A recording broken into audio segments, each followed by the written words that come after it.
Red టీవీలో మీ వ్యాపార ప్రకటనల కోసం ఈ నంబర్ని సంప్రదించండి 6281747728. సార్, మావోయిస్టులు కీలక నేత అయిన గణేష్ గారు జనసేన పార్టీకి సంబంధించి ఒక లేఖ అయితే రాశారంట కదా. అసలు ఆ లేఖలో ఏముందంటారు సార్? ఎందుకు రాశారు? అసలు రాయాల్సిన అవసరం ఏమొచ్చింది? రాయాల్సిన అవసరం ఎందుకు వచ్చిందంటే అమ్మా, పవన్ కళ్యాణ్ మొదటి అడుగు నుంచి నేను పూలే పేరు వాడుకుంటాము, కమ్యూనిస్టుల పేరు వాడుకుంటాము, నా కమ్యూనిస్ట్ భావాలు నాయి అని అంటాము, ఇట్లా మొదలయ్యాడు. ఇట్లా మొదలెట్టి జీవితం అది మొదలు. అందుకని కమ్యూనిస్టులకు కూడా మావోయిస్టులకు కూడా కొంచెం పూలే భక్తుడు అంటాడు, ఇవి అంటాడు. వాళ్ళకు కూడా పవన్ మీద కొంచెం ఒక దృష్టి ఉండేది. సో మన భావజాల దగ్గరోడు అని. అది కాలక్రమంలో అతడు ఉన్నాయి ఎప్పటికప్పుడు వెంకటలక్ష్మిని అప్పటికప్పుడు తోచిన మాట మాట్లాడకపోతే నిజమైన శ్రద్ధాభక్తులు దేని మీద లేదు అనేది పవన్ కళ్యాణ్ ట్రావెల్ ఈ 10 ఏళ్ల రాజకీయ ప్రయాణంలో తెలిసిపోయింది. కమ్యూనిస్టులు అన్నాడు, ఇప్పుడు కమ్యూనిస్టుల దగ్గర కూడా రానివాడు. తెలుగుదేశం తిట్టాడు, తెలుగుదేశం దగ్గరికి వెళ్తున్నాడు. బీజేపీ తిట్టాడు, బీజేపీ సంఖలో చేరాడు. సో చూస్తున్నాం ఎక్కడ ఒక స్టడీ కానీ, ఒక నిబద్ధత కానీ, ఒక నియంత్రణ కానీ లేదు. ఎప్పటికప్పుడు ఎమోషన్గా ఆవేశపరంగా ప్రయాణం చేపడితే ఆలోచనాపరమైన ప్రయాణం, ఒక సిద్ధాంతపరమైన నిర్దిష్టమైన విధాన ప్రయాణము అది కనపట్ల 10 ఏళ్లలో తెలిసిపోయింది. సో అందుకని వాళ్ళు ఇతను ఏదో ఒక విద్వానంతో వస్తున్నాడు అనుకుంటే ఇతను పోయి ఇవాళ బీజేపీలో చేరాడు. మొన్న కమ్యూనిస్టులు అన్నాడు, పూలే అన్నాడు, వాళ్ళ బీజేపీతో ఏమి వ్యక్తిత్వం అది?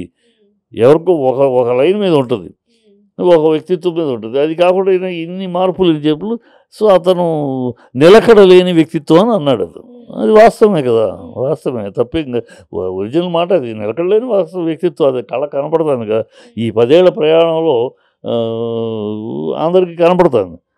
ఆయన మొదటి రోజు మాట ఏంటి, రెండో రోజు మాట ఏంటి, 5 ఏళ్ళప్పుడు మాట ఏంటి, 9 ఏళ్ళప్పుడు మాట ఏంటి, ఇప్పుడు మాట ఏంటి. సో ఇట్స్ ఓపెన్ ట్రాష్ అతని గురించి. అదంతే. అంటే పవన్ కళ్యాణ్ గారి మీద, ఆయన మాటల మీద నిలబడే వ్యక్తి కాదు అనే వ్యాఖ్యలు అయితే వినిపిస్తున్నాయి. దీనికి మీరు ఏకీభవిస్తున్నారా? 100కి 100 పాళ్ళు. అతను నిలబడే వ్యక్తి కాదు అనేదానికి 100కి 100 పాళ్ళు. నేనే అవసరంలా. కామన్ 10 ఏళ్ల పిల్లల్ని ఆంధ్ర రాష్ట్రంలో అడిగినా ఒప్పుకుంటారు, అవునంటారు. ఎందుకంటే చూస్తున్నారుగా ప్రాక్టికల్గా. ఆయన చంద్రబాబుని, లోకేష్ని తిట్టకుండా తిట్టాడు, తెలుగుదేశాన్ని తిట్టకుండా తిట్టాడు. అవినీతి ప్రభుత్వం అన్నాడు. నా తల్లిని తిట్టారు వీళ్ళిద్దరు, వీళ్ళు అంత చూస్తారు, తెలుగుదేశం అంతమయ్యేదాకా నిద్రపోను అన్నాడు. నా పేరు పవన్ కళ్యాణ్ కాదే అన్నాడు. ఆ మాట ఎక్కడ పోయింది? ఇప్పుడు చంద్రబాబు దేవుడు, ఆయన్ని భిక్ష అంటున్నాడు. ఎందుకు? ఆంధ్రాకి తీవ్ర నష్టం చేశారు, ప్రత్యేక ఆంధ్రాకి తీవ్ర నష్టం చేసింది బీజేపీ. స్పెషల్ స్టేటస్ ఇవ్వకుండా నాశనం చేసింది.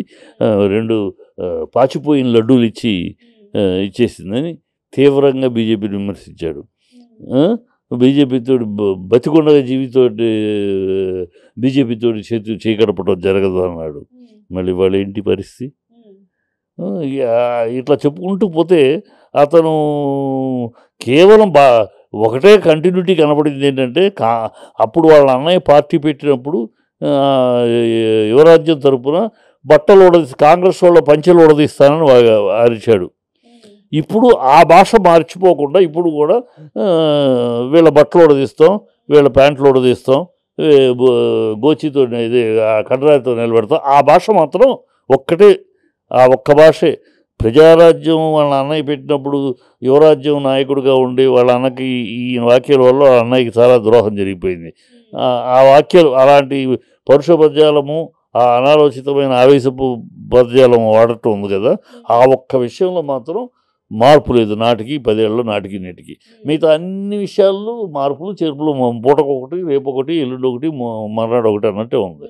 కనుక అతను నిలకడ లేని నాయకుడు, నిలకడ లేని వ్యక్తిత్వం, నిలకడ లేని మనస్తత్వం అనేది ఓపెన్ ఫ్యాక్ట్. కనుక అందుకనే ప్రజల్లో కూడా అతనికి అంత, లేకపోతే 10 ఏళ్ళు తిరిగినప్పుడు ఇలాంటి ఒక ఆర్టిస్ట్ తిరిగితే ఎంతో రావాలి. ఎందుకు ఎదగకుండా అది రోజు పడిపోతుంది? ఎందుకంటే పడిపోయిందంటే అందుకే. ఇప్పుడు కూడా ఒక ప్రజానాయకుడు, ప్రజల మధ్యకి వెళ్ళి నిలబడే నాయకుడు, రాజకీయ నాయకుడు ఎవడైనా సరే కమ్ వాట్ మే ఒక మాట మీద నిలబడి పోరాడాలి. ఒక సిద్ధాంతం కోసం కట్టుబడి పోరాడాలి. పూటకొక సిద్ధాంతం, మాటకొక మార్పు చేస్తూ ఉంటే ప్రజలు చులకనైపోతాము. ఇవాళ పవన్ కళ్యాణ్ జరిగింది అదే. అతను ప్రజల్లో is unfit to be a politician, is a good as a hero. Yes, హీరోగా బ్రహ్మాండం. హీరో తన స్థాయిని తను హ్యాపీగా కాపాడుకుంటూ రాజకీయాలకు దండం పెట్టి వెళ్ళిపోయి సినిమాలు చేసుకుంటే బెస్ట్. సినిమాలు రాజకీయాలుగా తను అన్ఫిట్. రాజకీయ లక్షణాలు ఒకటి లేవు, ప్రజానాయకుడు లక్షణాలు ఒకటి లేవు, రాజకీయ లక్షణాలు ఒకటి లేవు. అంతా అలగా బ్యాచి తోటి తప్పట్లు కొట్టించుకునే పని తప్పితే ఓటర్లని, ప్రజల్ని ఆకర్షించగలిగే, ప్రజల్ని మెప్పించగలిగే విధానం ఆయన దగ్గర ఒకటి లేదు. సో నేను రాష్ట్ర భవిష్యత్తు కోసమే నేను తెలుగుదేశం పార్టీతో చేరానే తప్ప నాకు అంటే రాజకీయాల్లో నేను సీఎం అయిపోవాలి ఇలాంటి కోరికలు అయితే నాకు లేవు అని పవన్ కళ్యాణ్ గారు అంటున్నారని తెలుస్తుంది. ఇంతసేపు చెప్తే నిలకడలేదు. ఇప్పుడు అదే ఇప్పుడు ఆ మాట, ఇదే మాట 6 నెలల క్రితం ఏమన్నాడు? మీరు కాపులందరూ ఓట్లు వేస్తే నేను సీఎం అవుతాను, అధిక జనాభా కలిగే సీఎం, కాపు నుంచి ఓట్లు సీఎం కావాలి, నేను సీఎం అవుతాను, మీరు గెలిపిస్తే సీఎం అవుతాను, సీఎం అయ్యి మార్పు తీసుకురావడానికి నేను పోరాటం చేస్తాను అన్నాడు 6 నెలల క్రితం. అంతకుముందు 6 నెలల క్రితం అన్ని పార్టీలు తిట్టి మార్పు కోసం ప్రశ్నించడానికి నేను వచ్చాను అన్నాడు. ఇవాళ ఏమైంది? ప్రశ్నించిన వాళ్ళు నాకు ద్రోహులు అన్నాడు అంటున్నాడు. ఇవాళ ఎవరు నన్ను ప్రశ్నించినా వాళ్ళు కోవర్ట్ల కింద ఫీల్ అవుతాను అని చెప్పి అంటున్నాడు. సీఎం అనేది అప్పుడేమో మొన్నదాకా సీఎంఏ, పోయినసారి 30 సీట్లు వచ్చి ఉంటే మనం సీఎం అయ్యి ఉండేవాళ్ళం. రకరకాల ఆయన నోటేమంటే వచ్చింది.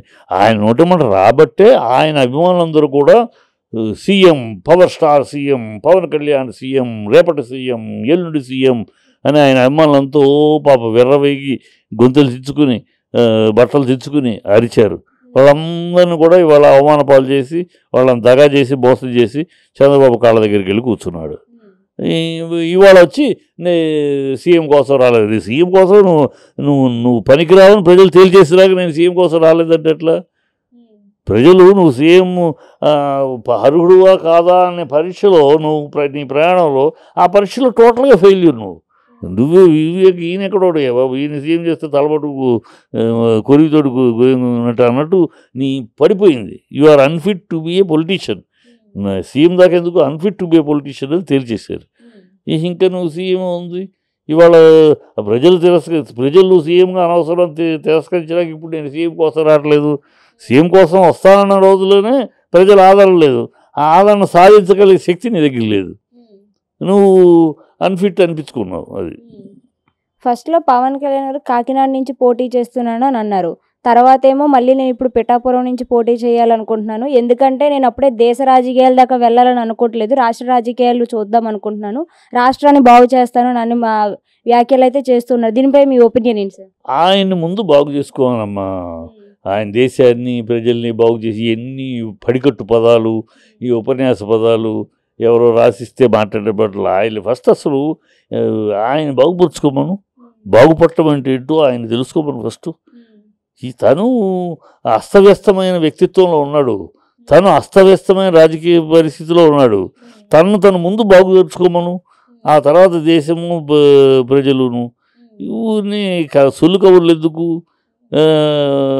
ఇప్పటికీ మళ్ళీ కాకినాడ నుంచి పోటీ చేయమని అమిత్ షాను మోడీ గారు అడిగితే చేస్తానంటాడు. అంటే నీకు ఇప్పటికీ నువ్వు ఎంపీకి వెళ్తావో ఎమ్మెల్యేకి వెళ్తావో నీకు లేదు. వాళ్ళు అడిగితే వాళ్ళు చేయమంటే అక్కడ చేస్తాను, వాళ్ళు చేయమంటే ఎందుకు? నీకు నువ్వు చేయాలనుకుంటే వాళ్ళు చేయమంటే ఎందుకు? వాళ్ళు చేయమంటే చేస్తే రేపు మంత్రి పదవి పొందవచ్చు. ఈ మాత్రం ప్రజలు అర్థం చేసుకోలేరా? అమిత్ షా మోడీ ఎంపీగా పోటీ చేయమని అడిగారంటే అప్పుడు చేస్తారట. అప్పుడు చేస్తే ఏంటి? మీరు అడిగారు కనుక చేశాను, నాకు పదవి ఇవ్వండి అని అడగచ్చు. లేదు తనంతట తను పోటీ చేస్తే సీట్ మినిస్టర్ ఎక్కడి నుంచి వస్తుంది? తను బీజేపీ కాదు కదా, బీజేపీ ఫ్రెండే కానీ కదా. అది ఇవన్నీ పెట్టుకుని అడుగుతాను. లేదంటే ఇక్కడ అంటే ఎమ్మెల్యే పోటీ చేయాలంటే నీకు నా చంద్రబాబు పర్మిషన్ కావాలి, ఎమ్మెల్యే ఎంపీగా అంటే పైన అమిత్ షా పర్మిషన్ కావాలి. నీకు ఎక్కడ పోటీ చేయాలి? నీకు నీ మీద నియంత్రణ లేదు, అంటే సొంత నిర్ణయం లేదు అంటారా? నీకు సొంత నిర్ణయం లేదు, సొంత ఒపీనియన్ లేదు. ఇన్నాళ్ళ దాకా రాష్ట్రం అదైపోతుంది. నువ్వు ఎంపీకి అసలు ఆలోచన వస్తుంది నీకు? నువ్వు ఎంపీగా ఉండి రాష్ట్రానికి ఎంపీ ఎక్కగలవు, ఏం చేయగలవు? నువ్వు ఇన్నాళ్ళు అంటే నేను అసెంబ్లీలో అడుగు పెట్టాలి, అసెంబ్లీలో అడుగు పెట్టి డూమ్ డూమ్ డకారని అనాలి, నేను తేల్చేయాలి తేల్చేయాలన్నా. నువ్వు డూమ్ డూ కారంటే తేల్చేయాలి, నీ దగ్గర విషయ పరిజ్ఞానం ఏం లేదు, నీలాంటి వాడు అసెంబ్లీలో కూర్చుంటే అసెంబ్లీ మర్యాద కూడా పోద్దని ప్రజలు ఆల్రెడీ గుర్తించేశారు. నీ వాగుడు నీ ఎమోషనల్ ఆవేశం తప్పితే ఆలోచన లేని అనర్థపు వాగుళ్ళు ఈ తప్పితే నీ దగ్గర విషయం లేదు అని ప్రజలు ఆల్రెడీ డిసైడ్ చేశారు. కనుక నువ్వు అందుకని ఎంపీ అంటున్నావు. ఎంపీ నువ్వు చింతగలిగేదేంటి? ఎంపీ నువ్వు దించేదేంటి? ఒక ఎంపీ అయ్యి రాష్ట్రానికి ఎంపీ అయితే కేంద్రంలో ఏదో రాష్ట్రానికి అవసరమైన అడగగలవు, అంతే తప్పితే నువ్వు రాష్ట్రాన్ని భవిష్యత్తుని మారుస్తాను తీరుస్తాను అని ఇవన్నీ గాలి సోది కబుర్లు. ఇవన్నీ ప్రజలకి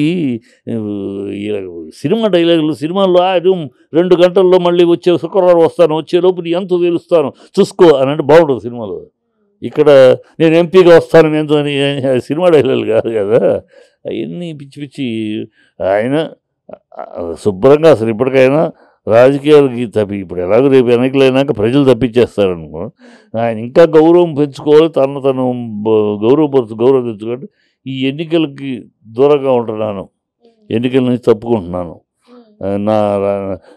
నేను నా అవసరం ప్రజలకు ఇంకా లేదు, నేను అవసరం వచ్చినప్పుడు మళ్ళీ వస్తాను అని శుభ్రంగా సినిమాలకు వెళ్ళిపోతే హ్యాపీ. ఇక్కడ రాజకీయాలు బాగుంటాయి. ఈ చంద్రబాబు డ్రామా సాగదు. చంద్రబాబు ఈ పవన్ కళ్యాణ్ పెట్టుకుని ఆడిస్తున్నాడు ఆట, రేపు పవన్ కళ్యాణ్ ముంచేస్తాడు. అసలు పవన్ కళ్యాణ్ ఎంపీకి వెళ్ళమనే సలహానే చంద్రబాబుదే. ఎందుకంటే అసెంబ్లీలో తనకు ధీటుగా మరొకడు ఉండకూడదు. అపోజిషన్లో తను కూర్చున్నప్పుడు అపోజిషన్ నాయకుడిగా తనే ఉండాలి, మరొక ఆ స్పేస్ ఇంకోళ్ళకు ఉండకూడదు. పవన్ కళ్యాణ్ ఉన్నా అంటే పవన్ కళ్యాణ్ కూడా ఒక నాయకుడు అవుతాడు కదా, ఆ అసెంబ్లీలో ప్రతిపక్షాల్లో ఒక ప్రముఖమైన నాయకుడు అవుతాడు కదా. ఆ అవకాశం ఇవ్వనివాడు. అందుకని నైస్గా పంపు కొడుతున్నాడు. నువ్వు ఢిల్లీ వెళ్ళిపోతే ఎంపీ అయిపోతావు, ఎంపీ అయితే మినిస్టర్ అయిపోతావు, దేశ రాజకీయాల్లో మనకు అవసరం ఉంటుంది మన పార్టీకి, ఇట్లా పంపు కొడుతున్నాడు. పంపు కొట్టి అతను అలా ఎక్కేస్తున్నాడు. అతను ఇంటికి చెడ్డ రేవుడు అవుతాడు. చంద్రబాబు కుట్రలో భాగం ఇవన్నీ.